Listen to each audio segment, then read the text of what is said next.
భయం మనల్ని వెనక్కి లాగుతూ ఉంటుంది.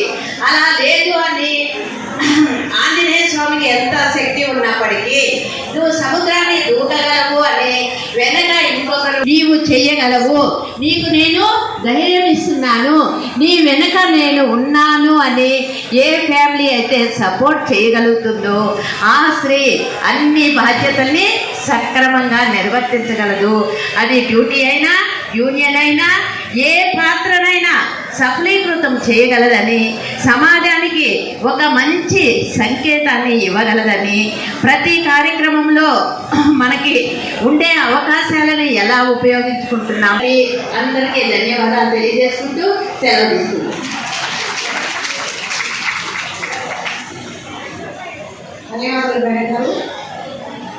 2 మాటలైనా చక్కని సందేశాన్ని అందించినందుకు మీకు మరీ ధన్యవాదాలు. ఇప్పుడు యూటీఎఫ్ రాష్ట్ర కమిటీ సభ్యులు పి శ్రీదేవి గారిని మాట్లాడవలసిందిగా కోరుతున్నాను.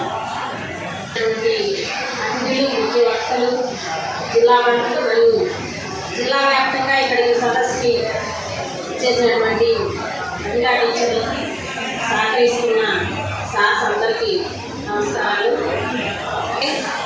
ఈ మేడం గారు ఇప్పుడు చెప్పిన విషయం మాత్రం మీరు సదస్సు అయిపోయిన దాకా గుర్తుపెట్టుకొని తలుచుకుంటూనే ఉండాలి.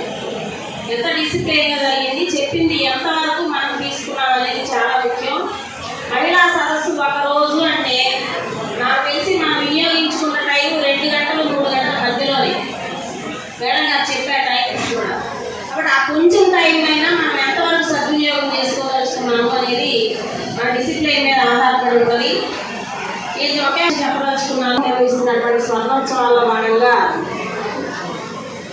మన సంఘం ఏం చేసింది, మనకి ఇన్ని సంవత్సరాలు, ఈ 50 సంవత్సరాల్లో సంఘం ద్వారా మనం పొందిన లాభం ఏంటి, ఈ విషయాలన్నీ కింది స్థాయి దాకా ఇప్పుడు కొత్తగా సర్వీస్లోకి వచ్చిన వాళ్ళ దాకా మరింత ప్రభావవంతంగా తెలియజేయడానికి ఇటువంటి సదస్సులు ఎక్కువగా మోటివేట్ అయ్యేదానికి అవకాశం ఉంది. అటువంటి వాటిని కూడా ఈ సదస్సులు తీసుకురావాల్సిన బాధ్యత, పాల్గొనేటట్టు చేయాల్సిన బాధ్యత కూడా మన నాయకత్వం మీద ఉంటుందని భావిస్తున్నాను. అయితే ఇప్పుడు ఇక్కడికి వచ్చిన వాళ్ళు నేను ఒక్క విషయమే చెప్పి ఆపుతాను. ఇక్కడికి వచ్చిన వాళ్ళలో కమిటీలో పనిచేసే మహిళలు ఉంటారంటే, అసోసియేట్గా కానివ్వండి, మండల కార్యదర్శిగా కానివ్వండి, లేకపోతే జిల్లా స్థాయి బాడీలో పనిచేసే వాళ్ళు ఉంటారు ఖచ్చితంగా.